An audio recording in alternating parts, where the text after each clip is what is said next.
अस्सलाम वालेकुम। SM news के साथ मैं हूं अहमद नदीम। खबरों का सिलसिला बढ़ाते हुए खबर शामिल करते हैं मीरपुर हाथ से। अल अशरफ वेलफेयर ट्रस्ट की जानिब से चैरिटी अल हसन मेडिकल क्लिनिक में डॉक्टर फरहान मलिक की सरबराही में एक रोज़ा फ्री मेडिकल कैंप का इनेकाद किया गया। इसी हवाले से मज़ीद तफसीलात जानते हैं अपने नुमाइंदे मोहम्मद खुरम कादरी से। जी खुरम, आगाह कीजिएगा। जी, अल अशरफ वेलफेयर ट्रस्ट के ज़ेर एहतमाम चलने वाला चैरिटी अल हसन मेडिकल क्लिनिक में डॉक्टर फरहान मलिक की सरबराही में एक रोज़ा फ्री मेडिकल कैंप का इनेकाद किया गया।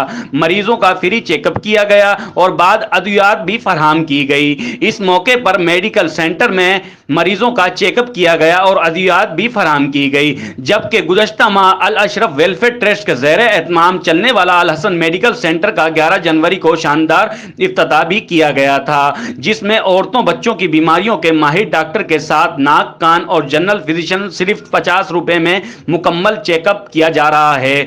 साथ में digital x-ray, ultrasound, laboratory test 50% रियायत पर किए जा रहे हैं और मेडिसिन बारायत कीमत पर दी जा रही है। एक ही जगह पर मेडिकल के तमाम सहूलतों के साथ अल अशरफ वेलफेयर ट्रस्ट का अल हसन मेडिकल सेंटर आवाम की खिदमत हर वक्त पेश रही है। कैमरामैन हसनैन रजा के साथ मोहम्मद खुर्रम कादरी, मीरपुर खास। बहुत शुक्रिया खुरम तफसीलात से आगाह करने के लिए।